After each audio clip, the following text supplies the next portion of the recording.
अब हम बात करने वाले हैं राउल्ट के नियम के, जो कि अत्यंत ही महत्वपूर्ण है।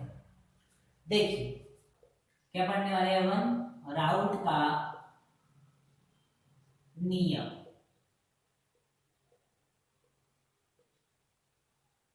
देखिए राउल्ट का नियम क्या कहता है कि विलयन का जो वाष्प दाब होता है, जब विलयन का क्या निकालते हैं, वाष्प दाब निकालते हैं, वो किसके अनुक्रमानुपाती होता है, वो होता है विलायक के मोल अंश के अनुक्रमानुपाती।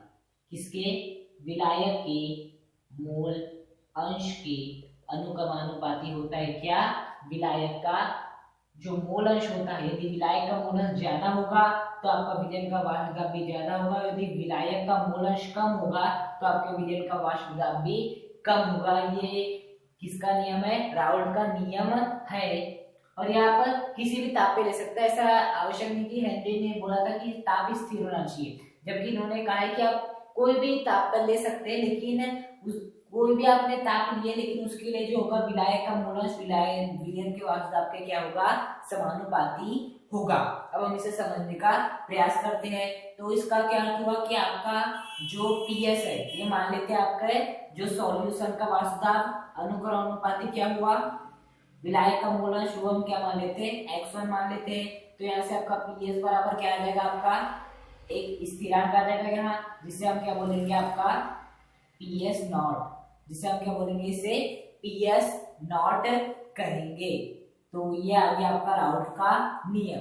अब हम इस नियम को समझने का प्रयास करेंगे। देखिए सर्वप्रथम तो आप समझिए कि वाष्प दाब होता क्या है। सर्वप्रथम आप समझिए वाष्प दाब होता क्या है। देखिए यह क्या है, आपका एक पात्र है। इस पात्र में क्या भरा हुआ है, आपका जल भरा हुआ है। इस पात्र में क्या भरा हुआ है, आपका जल भरा हुआ है। अब इसे यदि मैं गर्म करता हूं, क्या करता हूं, गर्म करता हूं, इसे मैं क्या करता हूं, अब मैं इसे क्या करता हूं, गर्म करता हूं। जब मैं गर्म करूंगा तो ये क्या, तो ये जल किसमें बदलने लगेगा, वाष्प में बदलने लगेगा। इसे किसमें बदलने लगेगा, वाष्प में बदलने लगेगा। और यदि मैं इसे बाहर से बंद कर दूं, इसे मैं बाहर से बंद कर दूं और उसके बाद इस जल को क्या करूं, गर्म करूं, तो ऐसे क्या बनेंगे, वाष्प के अणु जो है ऐसे ऊपर उठते जाएंगे, ऐसे ऊपर क्या होंगे, उठते जाएंगे। और ये वाष्प के अणु जो भी इस जल पर, ये जल की सतह है, इस जल की सतह पर जो भी दाब लगाएंगे उसे क्या कहेंगे, वाष्प दाब कहेंगे। तो वाष्प दाब क्या होता है, वाष्प के अणुओं द्वारा, देखिए हमने इसे गर्म करे तो ये वाष्प बनी, तो ये क्या है, वाष्प के अणु है। तो इस वाष्प के अणुओं द्वारा आपके जल की सतह पर या कोई भी द्रव की सतह पर लगाया गया दाब क्या कहलाता है, वाष्प दाब कहलाता है। और राउल्ट का नियम यह कहता है कि जो वाष्प दाब होता है वो विलायक के मोल अंश के क्या होता है, समानुपाती होता है। अब हम इसे भी समझने का प्रयास करते हैं। देखिए हम दो पात्र ले लेते हैं, ये हो गया आपका पहला पात्र और ये हो गया आपका दूसरा पात्र। ये हो गया आपका पहला पात्र और दूसरा हो गया पात्र। इस पात्र में केवल क्या भरा हुआ है, आपका जल भरा हुआ है। इस पात्र में केवल क्या भरा हुआ है, आपका जल भरा हुआ है। और इस पात्र में जल तो भरा है, साथ ही साथ इसमें कुछ आपके NaCl के टुकड़े भी भरे हैं। क्या भरे हैं, NaCl के टुकड़े भी भरे हैं। और इस विलयन का जो मान है वो है 250 ml और इसका भी मान क्या है, 250 ml ही है। इसका भी मान कितना है, 250 ml भी है। ये 250 ml में केवल जल है, जबकि इस 250 ml में क्या क्या आ रहा है, आपका जल भी आ रहा है, साथ ही साथ क्या आ रहा है, आपका ये नमक के आपके कण भी आ रहे हैं। नमक के वो भी ठोस कण जो कि वाष्पित नहीं होते हैं। ओके, जो कि वाष्पित नहीं होते हैं। अब मैं इसे भी गर्म करूंगा और इसे भी क्या करूंगा, गर्म करूंगा और इसे बाहर से क्या कर दूंगा, इसे बंद कर दूंगा। तो यहां से भी क्या बनेगी, वाष्प की क्या बनेगी, बूंदे बनेगी, जो कि ऊपर की ओर जाएगी। यहाँ भी क्या बनेगी, वाष्प की क्या बनेगी, बूंदे बनेगी। यहाँ भी क्या बनेगी, आपकी वाष्प की बूंदे बनेगी, जो कि ऐसे ऊपर जाएगी और फिर नीचे दाब लगेगी। वाष्प क्या बनेगी, बूंदे बनेगी। वाष्प क्या बनेगी, बूंदे बनेगी। अब सवाल ये उठता है कि यहाँ वाष्प की बूंदे ज्यादा बनेगी या यहाँ वाष्प की बूंदे ज्यादा बनेगी। तो यहाँ वाष्प की बूंदे क्या होगी, ज्यादा बनेगी। क्यों, क्योंकि ये जो नमक है वो वाष्पित तो हो ही नहीं सकते। हम मान लेते हैं यहाँ टोटल जो आपका जल है वो कितना है, 250 ml, जबकि यहाँ टोटल जो जल है वो कितना मान लेते हैं 235 ml, और बाकी का जो ये अन्य पदार्थ है उसका 15। जो बाकी का अन्य पदार्थ है वो ठोस ही है, वो क्या है, ठोस है, जो कि वाष्पित नहीं होते, तो बाकी का 15 है। अब यहाँ हमने 250 ml जल को पूरा गर्म किए, तो यहाँ क्या बनी, वाष्प की बूंदे बनी। जबकि यहाँ हमने 235 ml जल को क्या की, गर्म करे, तो यहाँ जो वाष्प की बूंदे बनेगी वो यहाँ की तुलना में कैसे बनेगी, कम बनेगी, क्योंकि ये जो आपका 15 भाग है वो तो वाष्पित होता ही नहीं है। तो यहाँ क्या बनेगी, वाष्प की बूंदे कम बनेगी, जबकि यहाँ वाष्प की बूंदे क्या बनेगी, अधिक बनेगी। अब यदि वाष्प की बूंदे अधिक बनेगी तो इस द्रव की सतह पर दाब भी कैसा लगेगा, ज्यादा लगेगा। जबकि यहाँ भी दाब लगेगा ज्यादा, यहाँ भी दाब लगेगा ज्यादा, लेकिन इसकी तुलना में क्या लगेगा, कम लगेगा, क्योंकि यहाँ वाष्प के जो अणु है वो भी क्या बने हैं, कम बने हुए हैं। तो यहाँ वाष्प दाब कैसा है आपका, कम है। सॉरी, यहाँ वाष्प दाब कैसा है आपका, ज्यादा है, और यहाँ वाष्प दाब कैसा है आपका, कम है। यहाँ वाष्प दाब कैसा है आपका, कम है। तो बताइए यहाँ वाष्प दाब ज्यादा है, ये किस बात पे निर्भर कर रहा है कि आपका विलायक कितना ज्यादा है।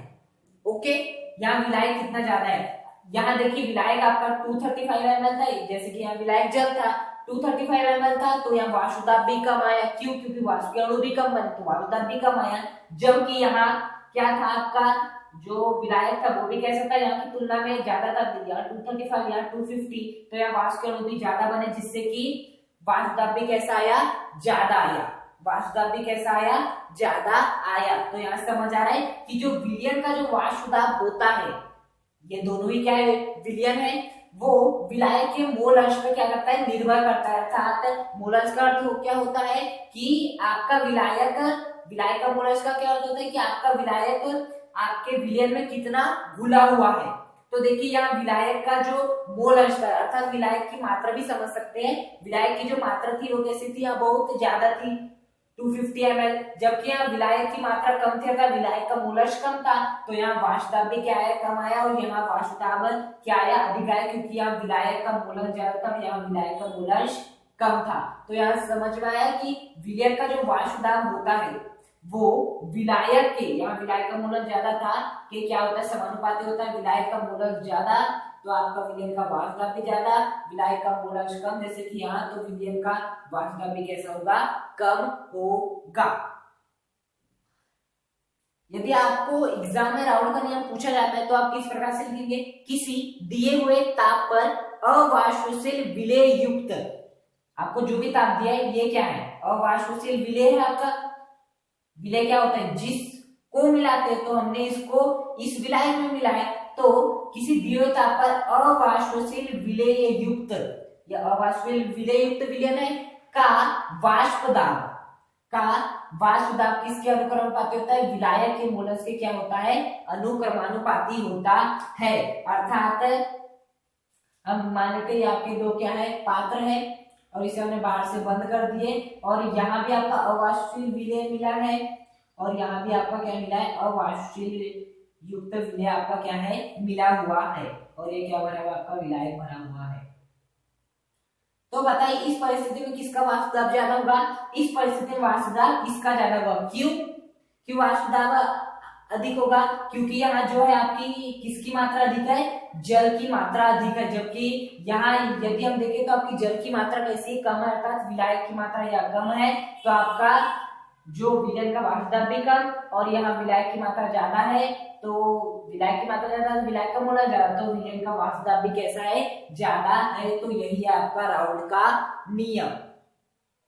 ओके, अब एक महत्वपूर्ण प्रश्न पूछा जाता है कि सिद्ध कीजिए कि राउल्ट के नियम से सिद्ध कीजिए कि वाष्प दाब का जो आपेक्षिक अवनमन होता है, जो वाष्प दाब का आपेक्षिक अवनमन होता है वह अवाष्पशील विलेय, जो अवाष्पशील विलेय है के मोल अंश के क्या होता है, बराबर होता है। तो अब हम उसे ही क्या करेंगे, सिद्ध करेंगे।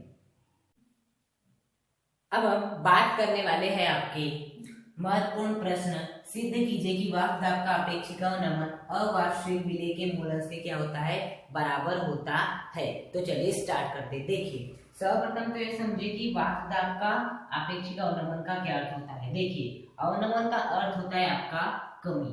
अवनमन का क्या अर्थ होता है आपका, कमी, अर्थात वाष्प दाब में आपकी जितनी भी कमी आती है उसे क्या कहा जाता है, हम वाष्प दाब का अवनमन कहा जाता है। अपेक्षिक शब्द का उतना अर्थ नहीं होता है जितना कि अर्थ होता है वाष्प दाब का अवनमन। तो वाष्प दाब का अवनमन का क्या अर्थ हुआ, वाष्प दाब में आपकी जो भी कमी आती है उसे क्या कहा जाता है, वाष्प दाब का अवनमन कहा जाता है। और हमें ये सिद्ध करना है कि वाष्प दाब का जो भी अवनमन होता है वह अवाष्पशील विलेय के किसके बराबर होता है, मोल अंश के बराबर होता है। तो चलिए स्टार्ट करते हैं। देखिए हम क्या मान लेते हैं, यह आपका पात्र और इस पात्र में भरा हुआ है आपका विलायक,